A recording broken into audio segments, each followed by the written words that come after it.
नमस्कार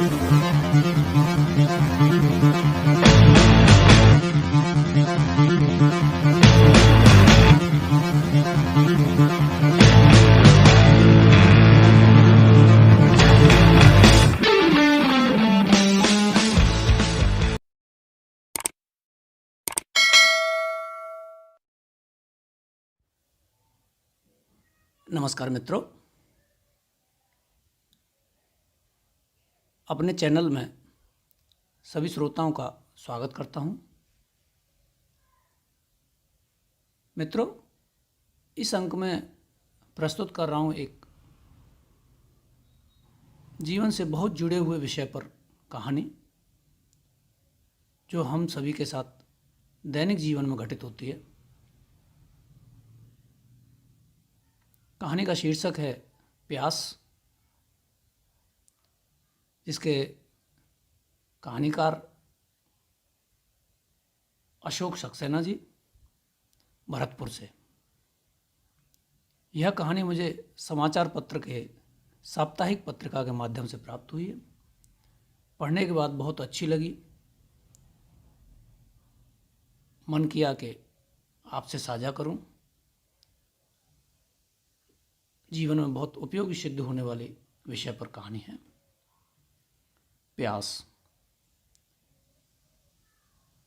रात 2:30 बजे उसकी आंख खुली। सर्दी बहुत थी। बिस्तर से नीचे आधा लटका हुआ लियाफ कमरे के फर्श पर पड़ा था। सिर्फ पायजामा कमीज पहने वह शायद रात भर सोता रहा था। उसने लिहाफ खींचकर अपने चारों ओर कस लिया। सामने खिड़की से आती हवा से कमरा रात भर में बर्फ की मानंद ठंडा हो चुका था। हवा जैसे बर्फ के गोले कमरे में सरकाती रही थी। उसने बेड पर लेटे लेटे थोड़ा आगे खिसक कर हाथ बढ़ाया और खिड़की बंद कर दी। प्यास बहुत तेज लग रही थी। हलक में कांटों का जाल सा बिछ गया था। प्यास के मारे जुबान तालू से चिपक गई थी। नींद सर्दी से टूटी या प्यास से, शुरू में इसका पता ही नहीं चला, लेकिन जल्दी ही उसे यह महसूस हो गया कि सर्दी की रात कमरे में बिस्तर पर पड़े हुए बिना लिहाफ के भी गुजारी जा सकती है, मगर प्यास को दबाकर रखना नामुमकिन है। रजाई लपेटे हुए वह उठ बैठा। फ्रिज खोलकर देखा, पानी की खाली बोतलें जमा थीं। आइस बॉक्स भी खाली था। वह कमरे से बाहर निकल आया। बरामदे में रखे पानी के बर्तन खाली पड़े थे। प्यास इतनी तेज थी कि बाथरूम में भी जाकर देखाया कि शायद किसी बाल्टी में पानी मिल जाए, मगर घर में एक बूंद पानी नहीं था। वह हताश होकर फिर कमरे में आ गया। प्यास और तेज हो गई। उसने सोचा किचन में भी देख लिया जाए। 3 दिन बाद आज उसने किचन का ताला खोला। हालांकि वह जानता था कि वहां पानी मिलने का सवाल ही पैदा नहीं होता। वह ताला खोलकर भीतर गया। छोटे बर्तन अलमारी में करीने से लगे हुए थे और बड़े बर्तन फर्श पर औंधे जमा थे। कल इतवार था। उसने सारा दिन घर पर रहकर गुजारा था। बिना काम के वह यों भी घर से बाहर नहीं जाया करता। सही बात तो यह है कि घर से बाहर निकलने का समय ही नहीं बचता। ले देकर एक इतवार का दिन मिलता और वह भी हफ्ते में इकट्ठा हो गए कामों को निपटाने में बीत जाता। ऑफिस जाने की तैयारी से शुरू होता दिन ऑफिस से लौटने के बाद खत्म हो जाता। जिंदगी एक बंधे बंधाए ढर्रे पर चल रही थी। सुबह उठकर मिल्क बूथ से बोतलें लाना, स्कूल के लिए तैयार बच्चों को साइकिल पर स्कूल छोड़ने जाना, लौट कर नाश्ता करना, सरसरी नज़र से अखबार देखना और फिर लंच बॉक्स लेकर बस की क्यू में खड़े हो जाना। उसके पास सुबह का यही निजी वक्त था। दिन का बाकी वक्त सरकारी खाते में जमा हो जाता। शाम को जब वह दफ्तर से लौटता है तो दिन छिप जाता है। श्रीमती जी चाय के कप के साथ सब्जी की टोकरी थमा देती हैं। चाय पीकर इत्मीनान से वह एक सिगरेट सुलगाता है और टोकरी हाथ में लटकाए सब्जियां खरीदने चला जाता है। कॉलोनी की लंबी दूरी पार कर कोटला बाजार से सब्जी लाने में उसे करीब 1.5 घंटा लग जाता है। 24 घंटे में यही एक 1.5 घंटे का वक्त उसके लिए राहत और सुकून का वक्त होता है। इस वक्त चहलकदमी के दौरान उन्मुक्त मन के सोचते सोचते वह कहीं से कहीं पहुंच जाता है। कहानियों के प्लॉट अक्सर इसी वक्त उसके जहन में कौंधते हैं। उसे दिल्ली आए करीब 16 वर्ष हो गए थे। इन बीते वर्षों में उसने क्या खोया और क्या पाया, पहले जब वह हिसाब लगाता था तो अजीब किस्म की बेचैनी सी होने लगती थी। इस बेचैनी को दबाने के कई नुस्खे मन में इधर उधर इजाद कर लिए थे। सरकारी नौकरी से सरकारी क्वार्टर में जमी हुई उसकी गृहस्थी की गाड़ी मज़े से चल रही थी। यह क्या कम बात है, वरना दिल्ली में लोग सारी उम्र ठिकाने बदलते गुजार देते हैं और अंत तक उन्हें अपनी छत नसीब नहीं होती। वास्तव में स्वयं को विशिष्ट मान लेने की अनुमति मन में असंतोष उत्पन्न करती है। जिंदगी के शुरुआती दौर में वह भी प्राय इस मनस्थिति का शिकार हुआ करता था। धीरे धीरे वह आज की अपनी नीरस और ढर्रे वाली जिंदगी का आदी हो चला था। अभी 3-4 दिन पहले पत्नी और बच्चों को गांव पहुंचाकर लौटा है तो पहली नज़र में खाली घर का सूनापन उसे अच्छा लगा। वह अगले 10 दिनों के लिए घर गृहस्थी के झंझटों से आज़ाद और ऑफिस की फाइलों के बोझ से पूरी तरह मुक्त था। पहले दिन कमरे की सफाई की, खासतौर से अलमारी में किताबों पर जमी धूल साफ की, अधूरे और रफ लिखे कागज़ों को छांटकर अलग किया। कई साल बाद वह अपने ठप पड़े लेखन की संभावना टटोलने की मनस्थिति में लौटा था। उसने सारा दिन इसी काम में लगा दिया। शाम तक छांट कर रखी गई रद्दी का जायजा लेकर वह इस नतीजे पर पहुंचा कि यह काम अब जल्दी निपटा देना चाहिए। यदि परिश्रम और एकाग्रता से काम किया जाए तो महीने भर से ज़्यादा का काम नहीं था। उसने अपनी कार्य योजना के नोट्स लिए और आज रात से ही काम में लग जाने का निश्चय कर लिया। उसने बिखरे हुए कागज़ों को तरतीब से अलमारी में रखा और कमरे का ताला लगाकर बाहर चला गया। उसने बिखरे हुए कागज़ों को तरतीब से अलमारी में रखा और कमरे का ताला लगाकर बाहर चला आया। रात के फ़कत 9 बजे थे। कॉलोनी में सन्नाटा छाया हुआ था। इस लेन के आखिर में एक ढाबा है। पिछले 3 दिनों से वह सुबह शाम इसी ढाबे पर खाना खा रहा था। आज पहुंचा तो ढाबा बंद था। लोगों से पूछने पर पता चला कि ढाबा तो रोज़ 8 बजे ही बंद हो जाता है। यह कॉलोनी के सेंट्रल मार्केट की तरफ बढ़ा।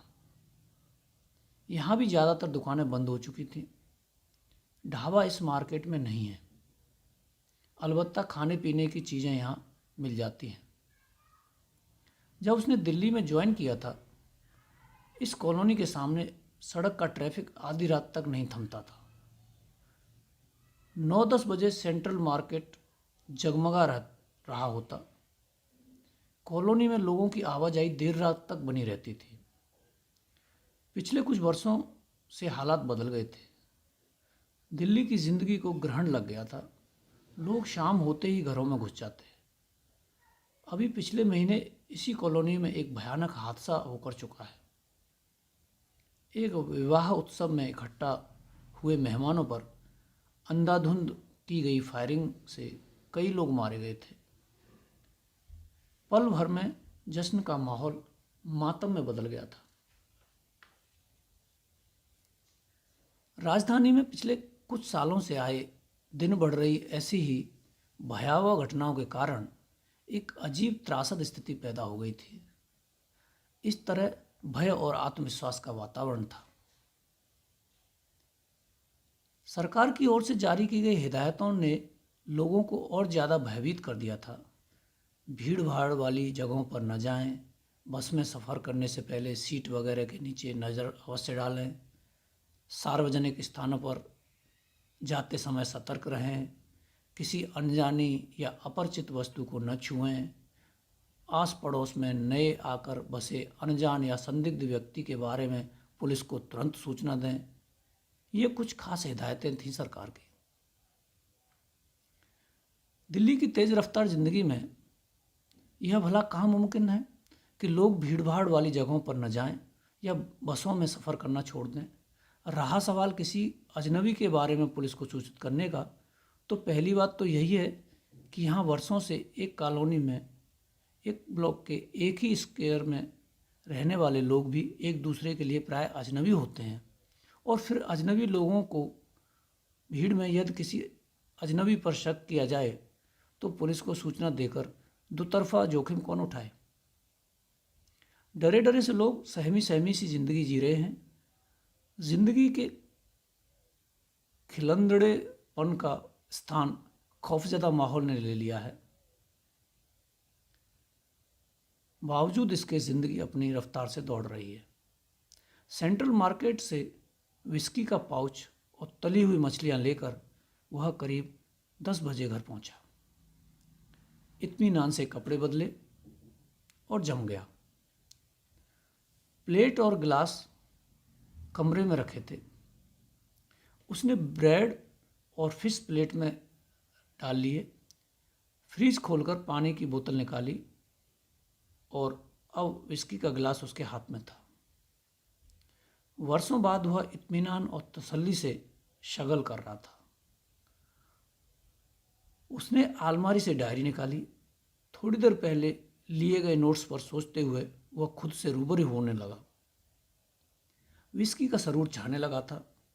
यूं ही बैठे बैठे उसने पूरा पाउच प्लेट में उड़ेल लिया,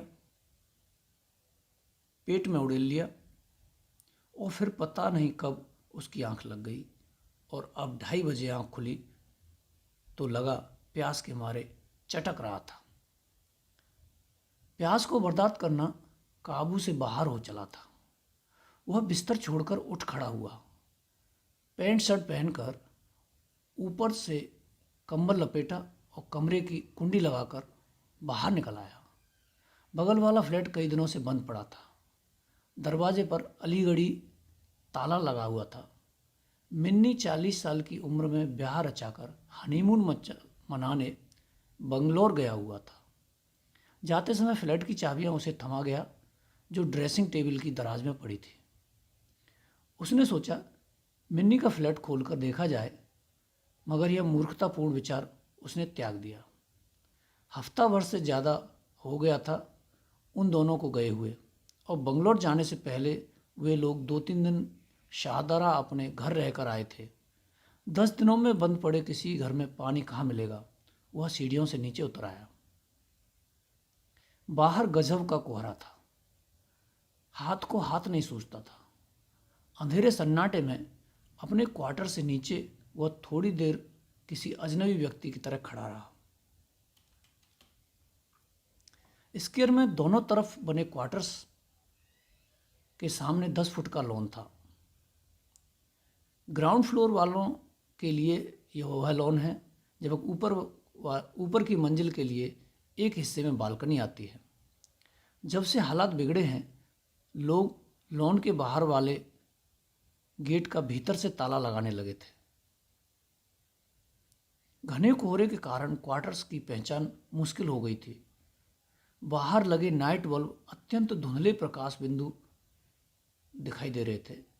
कंबल कसकर वह आगे बढ़ गया। भाई साहब, उसने आवाज़ दी। कोई नहीं बोला। गोयल साहब, हरीश, वर्मा जी, कहीं से कोई आवाज़ नहीं। वह लॉन का गेट खटखटाता रहा। फाटक का 3 बजने की आवाज़ रात की निस्तब्धता को चीरते हुई सारी वातावरण को गुंजा रही थी। वर्मा जी, अब की बार वह पूरी ताकत लगाकर चीखा। सिटकनी की आवाज़ सुनाई दी। खिड़की का पल्ला जरा सा खुला और झटके से बंद हो गया।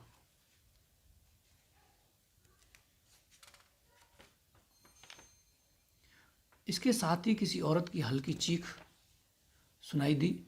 यानी इस औरत ने, जो निश्चय ही मिसेस वर्मा रही होगी, उसे देख लिया था, पहचान नहीं सकी। उसे अपने हुलिये का ख्याल हुआ। सिर से पैर तक लिपटा हुआ कंबल लबादा दिखाई दिया। कंबल से बाहर निकले एक हाथ में स्टील का गिलास उसे लगा कि मिसेस वर्मा का भय अकारण नहीं था। उसने फिर आवाज़ लगाई, वर्मा, मैं हूँ, बतरा 221। कुछ क्षण बाद वर्मा के कमरे की बत्ती गुल हो गई। उसे लगा कि दरवाज़ा नहीं खुलेगा। इस घर के जागे और डरे हुए प्राणियों को उसके चले जाने की बेचैन प्रतीक्षा है। पत्थर पर सिर पटकना बेकार था। प्यास से दम निकल रहा था। कहीं और जुगत बिठाने की जल्दी में वह वहाँ से चल दिया। वर्मा के यहाँ से चला तो कॉलोनी पार कर सेंट्रल मार्केट की तरफ चल दिया। वह अपनी मूर्खता और लापरवाही को कोस रहा था। शाम को करीब 3 घंटे पानी की सप्लाई रहती है। कम से कम 1 बाल्टी पानी तो भर लेता। रास्ते में बड़े स्क्वायर से गुजरते हुए देखा, एक क्वार्टर के सामने शामियाना लगा हुआ था। वह तेजी से उधर लपका। 4-6 भगोने, कढ़ाई, परातें, कटी हुई सब्जियां, मिर्च मसाले वगैरह रखे थे। 4-6 लोग काम में जुटे थे। शायद सुबह कोई उत्सव या भोज होने वाला था। उसने लॉन का गेट खटखटाया।